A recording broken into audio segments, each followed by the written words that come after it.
Smo v Beli krajini na Gričku nad Črnomljem, kjer stoji spomenik 1250 belokrajinskim padlim borcem in žrtvam fašističnega nasilja med drugo svetovno vojno.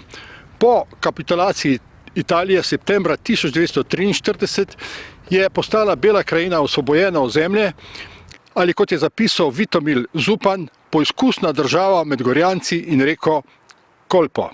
V Beli krajini se je takrat začel dogajati pomemben del nacionalne zgodovine.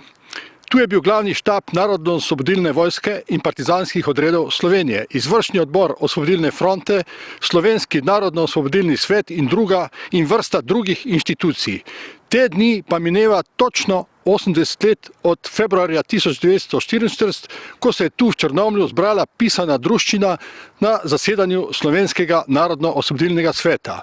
Poleg vodstva Osvobodilne fronte so bili navzoči visoki predstavniki jugoslovanskega partizanskega gibanja, predstavniki zaveznikov in mnogi drugi. Z menoj je Janez Vajs, vodja mestne muzejske zbirke. Janez, prosim, pridruži se mi, da boš lahko povedal, kako je izgledal Črnomelj med drugo svetovno vojno. Kakšna je bila situacija? Ja, Božo, hvala. Torej, Črnomelj je seveda spadal v italijansko okupacijsko cono, spravi je bil del Ljubljanske pokrajine in prve enote, ki so prišle leta 1941 skozi mesto, so bile seveda nemške, te so nadaljevale pot proti Hrvaški, no nekaj dni oziroma tednov pozneje pa sem pridejo tudi italijanske okupacijske sile, precejšno število vojakov in seveda civilni komisar je bil Emilio Casanego in poleg njega seveda celoten lokalni vrh. In italijanska okupacija v Črnomlju seveda je imela vse podobe, kot jih ima drugje. Sprva hoče biti razumevajoča, dostopna, vendar je seveda takoj ljudem bilo jasno, da so Italijani, torej konkretno italijanski fašisti tukaj za zelo konkretno nalogo raznarodovanja in spremembe tega prostora. No in jasno, po prvih akcijah oziroma delovanju belokrajinske čete konec 1941 se tudi tukaj prične situacija spreminjati, okupacija postaja vse bolj prisilna, vse bolj nasilna in pričnejo se vršiti internacije. In jasno, vrh doseže italijansko ravnanje oziroma italijanska grobost v letu 1942 za časa Roške ofenzive. Hkrati seveda Italijani tukaj doživijo tudi več udarcev, bi lahko rekli. Gotovo največji je bil poraz torej v bitki pri Kvasici in Nerajcu, kjer so imeli izjemne izgube. In posledično so se tudi maščevali nad civilnim prebivalstvom. No, v letu 1943 pa postane situacija že drugačna. Očitno je tam do poletja, da Italija nikakor več ne bo tukaj trajen faktor. To je postalo jasno tudi tukajšnjim fašistom in seveda kolaborantom, ki so pa do leta 1943 se vendarle pojavili, ne. No in seveda z septembrom 1943 Italija kapitulira, Italijani se umaknejo in tukaj zazija vakuum, v katerega vstopi Osvobodilna fronta in vzpostavi osvobojeno ozemlje med Kolpo, Gorjanci in Kočevskim Rogom. In Črnomelj seveda kar naenkrat postane glavno mesto, središče te osvobojene tvorbe in tukaj se pričnejo vršiti procesi, ki v vsem presežejo predvojni pomen tega mesta. In o enem izmed njih bova danes pregovorila. No, bomo se zdaj preselili v samo mesto Črnomelj. Morda še omenimo, da je bil Črnomelj poleg Ljubljane in poleg mnogih drugih mest v Sloveniji, kar je nekako izginilo iz zgodovinskega spomina, ožičen za časa italijanskega. Popolnoma ožičen, tako kot Metlika, Semič, Šentjernej in še Novo mesto. V zgodovinskem spominu je pa nekako ostalo, da je bila samo Ljubljana, ja, kar se je gojilo, ne. Tukaj se ni, imamo pa odličen fotografski in opisni material, ki nam govori o velikem številu bunkerjev, popolnem nadzoru prometa in tako da ja, moramo dobiti to zavedanje, da vendarle so mesta v italijanski coni bila vsled seveda fašistične nemoči, ker njihova kontrola je bila omejena na urbana središča ali vaška središča, torej ta Italija je bila za žico. No in tudi Črnomelj je bil tako omejen. No, pojmo zdaj pred Sokolski dom, kjer se je vršilo pomembno zasedanje leta 1944. Pojdimo. Zdaj smo pred stavbo v Črnomlju, kjer je februarja 1944 potekalo zasedanje Slovenskega narodno-osvobodilnega sveta. Janez, kakšna je zgodovina ali predzgodovina te stavbe? No, Sokolski dom, kot je imenovan, je bil postavljen leta 1926 in je bil središče liberalne misli v Črnomlju. Ne. Mesto je bilo seveda, tako kot vsa ostala slovenska mesta, razdeljeno v dve pregovorni ideološki skupini, no, in Sokolski dom je bil seveda središče te liberalne misli. No, ob italijanski okupaciji je pa tukaj bil nastavljen sedež Dopo Lavoro, se pravi fašistična organizacija, ki je hotela nekako organizirati tudi prosti čas delavstva, vojaštva in vsega, kaj je bilo tu. In seveda Črnomaljci niso bili sploh navdušeni nad Dopo Lavorom, tako da je bolj ali manj dvorana služila predvsem za projekcije različnih filmov italijanskih in drugih vsebin za tukajšnjo okupacijsko vojsko.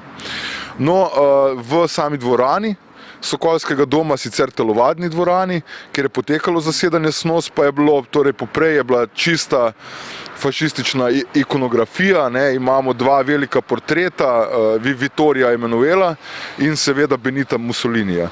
No in za zasedanje SNOS, seveda pred njim je bila ta ikonografija razbita, odstranjena in dvorana spremenjena ter pripravljena za ta pomemben dogodek.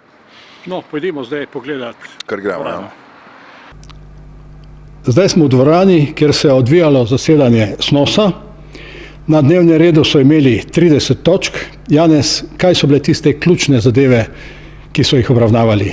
No, ta dvorana je bila seveda tedaj čist drugačna, ne, bila je telovadenca v bistvu prirejena.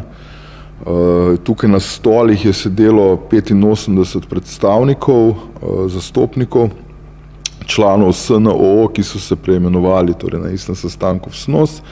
Poleg njih pa seveda tudi predstavniki AVNOJ-a na eni strani in na drugi strani dva zavezniška predstavnika, to sta bila seveda major William Jones in stotnik George Vučinić. To so bili predstavniki Anglo-Američanov. Tako. A Sovjetske zveze? Še ni bilo, ne, ker je misija sovjetska je prišla v Belo krajino šele marca. Ne, in dajmo si predstavljati, da so morali leta 1944 torej leteti iz Rusije, torej iz Sovjetske zveze na Balkan, kar je bil precejšen podvig.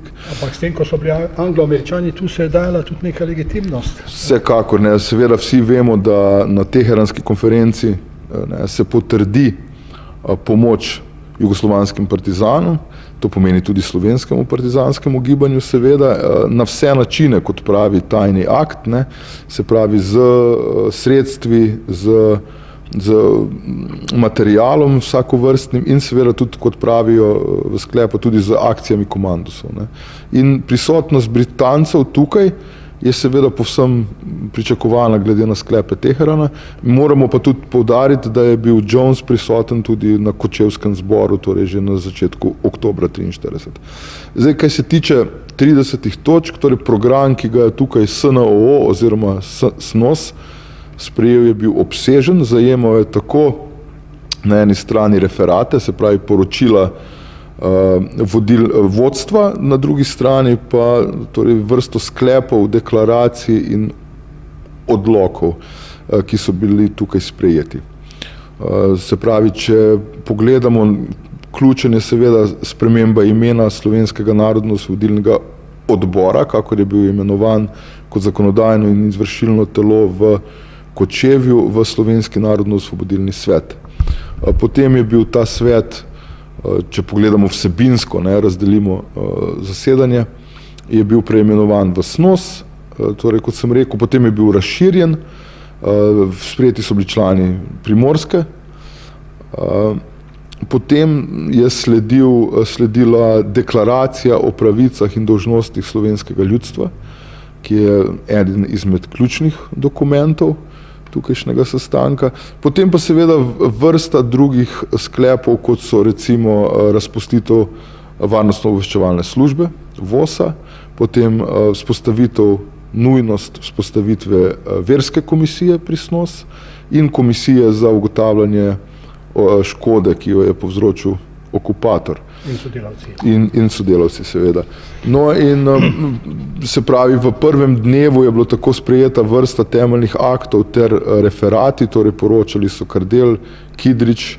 No, v drugem delu 20. februarja, to je bila nedelja, pa so sprejeli vrsto temeljnih gospodarskih aktov, bi lahko rekli, oziroma aktov gospodarske narave, ne? O zaščiti plemenske živine, o zaščiti semen, o zaščiti gozdov, o plačilnem bonu in tako naprej. In s tem v teh 30 točkah bi resnično lahko rekli, da se vzpostavi nek okvir, ki omogoča potem nadaljnji razvoj teh temeljnih organov. Kako bi lahko rekli, da je bilo tu postavljeni temelji, a bi lahko rekli, da so bili postavljeni temelji slovenske državnosti? Ja, nekateri avtori so to tako razumeli, ne? Ker vendarle moramo razumeti, da SNOS se razvija iz vrhovnega plenuma Osvobodilne fronte, dobi neko bolj zaključeno in celovito formo za časa Kočevskega zbora, ki je torej množica zastopnikov imenuje to, 118 oziroma 120 člansko telo, in pozneje se seveda v Ajdovščini ta isti SNOS preda izvršilno oblast prvi narodni vladi, ne, se pravi maja 1945. Tako da in potem obstaja v bistvu vse do septembra 1946, ko ima SNOS drugo zasedanje v Ljubljani. Tedaj se odloči, da se razpusti, in vse do volitev v ustavodajno skupščino Ljudske republike Slovenije, to je pa mislim, da je 18. november 1946, deluje samo še prezidij SNOS-a. In v tem vidimo v bistvu, da je SNOS popolnoma prehoden organ, ne, ki iz teh vodstva upornikov slovenskih in borcev proti fašistični in nacistični okupaciji, torej ta organ se skozi SNOS preoblikuje v prvo narodno vlado, ne? In lahko rečemo, da je SNOS res prehoden organ in v tem smislu je temeljen. Ja. Kakšni so bili pa odzivi na odloke SNOS-a? Recimo odloki so bili objavljeni slovenskem poročevalcu, okupator, Nemci takrat, ne, in njihovi sodelavci so bili s tem seznanjeni, ne? Zelo dobro, ja. Zelo dobro so bili seznanjeni, to je dejstvo, to vemo iz njihove dnevne propagande, torej če gledamo katerokoli publikacijo, v bistvu vidimo, da zelo dobro vejo, kaj se dogaja. Tudi v dnevnih člankih vedno znova špekulirajo o notranjih bojih v OF, ne, stalno domnevajo, da bo med Kardeljem in Kidričem prišlo do nekega skoraj oboroženega spopada, ne. Seveda napihujejo, tipična propaganda, no dejstvo je, da so vedeli in o temu niso hoteli poročati, kar nam pove ogromno. Pove nam to, da vendarle so v tem videli neko resno grožnjo in da so hkrati videli neko državotvorno dejanje, ki mu sami niso bili nikakor par. Ker vsi organi predvojne slovenske politike, se pravi meščanskih strank, v tem času, ko deluje SNOS, v bistvu so popolnoma pasivni, ne. Moramo vedeti, da Slovenska zaveza kot v bistvu ilegalno nekakšna združba meščanskih strank po kapitulaciji Italije septembra 1943 več ni aktivno in se pozneje šele nekje poleti 1944 ponovno formira in pozneje doživi konec, neslavni konec v Narodnem odboru, ne, v tem znamenitem zasedanju v dvorani Tabor v Ljubljani, ne. In v tem vmesnem obdobju praktično nekega zastopstva, nekega organa, sploh pa ne organa, ki bi predstavljal aktivno odporniško skupino, v bistvu ni bilo. In zato lahko rečemo, da so se SNOS-a ustrašili oziroma videli v njem problem. In potem so poročali zelo, zelo previdno o komunističnem zborovanju v Črnomlju, kar vendarle ni bilo, ne. In na drugi strani so poročali o nekem zboru zelo tako nedorečeno. In tale zavestno neomenjanje nam menim, da pove ogromno. Pove nam, da tukaj je pa že obveljal nekakšen strah pred tem, da je iniciativa povsem na strani uporniškega gibanja. No, zanimivo je tudi to, da Drugi dan se je nekje okrog 5. popoldne zasedanje končalo in so to dvorano takrat namesto politike nastopila kultura. Ja. Slovensko narodno gledališče je bilo tudi ustanovljeno na tem osvobojenem ozemlju 15. januarja, malo pred zasedanjem, in so na tem odru odigrali tudi prvo Cankarjevo igro. Tako, Kralj na Betajnovi. Ja. V dvorani je takrat sedel tudi črnomaljski župnik Lojze Jože Žabkar, ki je v svoj dnevnik zanimive vtise napisal takrat, da bi lahko povzel mogoče. Ja, mislim, da bi bilo najboljše citirati. Ja, kar citiraj ga. Žabkar, in to moramo poudariti, je bil medvojni duhovnik, torej v Črnomlju, tako kot je drug pomemben duhovnik tega časa, tudi to je bil Modest Golija v Metliki, ne? In to sta bila dva zelo pogumna duhovnika. In seveda Žabkar je beležil je dogodek v svojem dnevniku. Tako kot vsakodnevno dogodke med vojno in pred vojno in po vojni. Dejstvo je, da so vsi udeleženci tega dogodka zapisali eno izjemno slavnostno vzdušje. Na eni strani Gale, igralec, piše, da je bil to naelektren občutek, da so se zavedali, da delajo nekaj pomembnega. No in Žabkar, torej župnik, je bil tukaj in je rekel sledeče, citiram: "Igra se je pričela ob 9. Krasno so igrali. Župnik je dobro igral. Elita iz vse Slovenije, sami oficiri, vosovci, sekretarji in povabljeni gostje. Naju s kaplanom so posebej povabili in prinesli vstopnice. Trajalo je vse do polnoči, sneg naletava, vse je šlo k črnomaljskemu hoteliru Laknerju, zabava, jaz pa spat. Dogodek, ki mi bo ostal v spominu." In v tem lahko vidimo seveda na drugi strani mesta, kar je pa tudi zanimivo, pa svoj dnevnik piše davčni uradnik Ivan Pirnat in pomenljivo zapiše sledeče, citiram: "19. 20. februar, ustanovljena država Slovenija." Torej vidimo, da je šlo res za nek prelomen, tudi na nek način čaroben dogodek v tem kulturnem smislu. In jasno, lahko vidimo na eni strani ta političen in na drugi strani kulturni temelj nekih novih začetkov. V tej dvorani se je dogajalo tudi eno zborovanje ali slovesnost, spomin na SNOS, tudi v času razpadanja Jugoslavije. Je bila slovesnost, na kateri je govoril takratni predsednik države Milan Kučan. Kako se pa ti tega spominjaš? No, seveda leta 1991 je bilo vprašanje odnosa med nekdanjim in bodočim zelo aktualno in vidimo iz poročila Dela, ki je tedaj poročalo o tem, torej praznovanju SNOS, in Kučan je poudaril pač, da je, in tu bi tudi kar citiral, da je SNOS potrdil odločitev za združitev Slovenije z drugimi narodi oziroma federalnimi državami v federativno Jugoslavijo.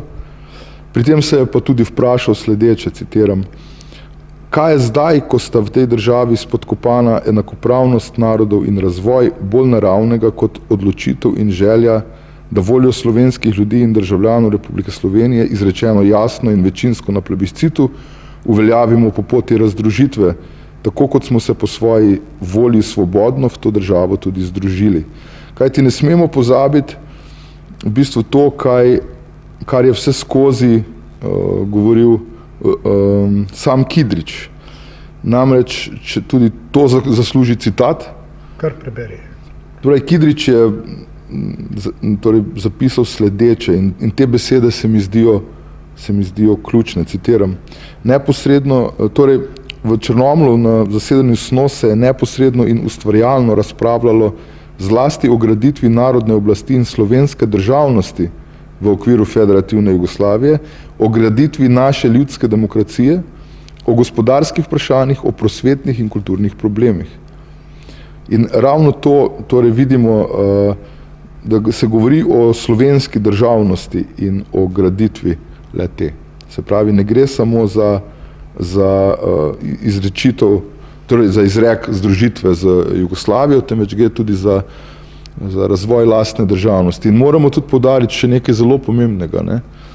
Noben program slovenske meščanske politike, kakorkoli artikuliran za časa druge svetovne vojne, ni predvideval slovenske državnosti izven Jugoslavije.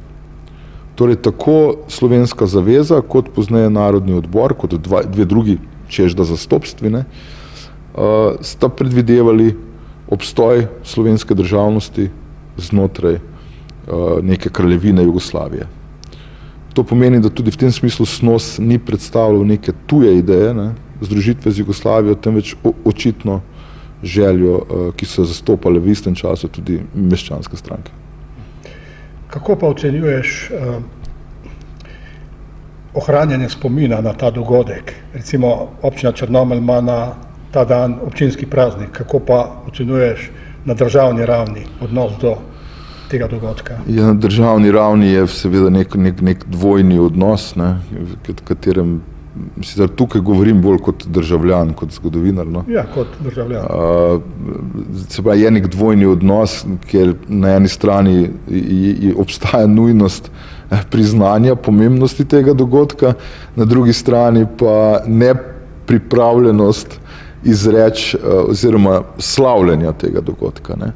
Se pravi, imamo nek dvojen odnos kot z večino dediščine druge svetovne vojne. Sam menim, da to nekako ni primerno, kajti vendarle je to korak k razvoju slovenske državnosti, slovenske samostojnosti, kakršenkoli že da je. Ne? In narejen je, kar je izredno drzno, tako kot Kočevski zbor za časa vojne, se pravi v celem vojnem trajanju, v tem razrušenem mestu se zgodi.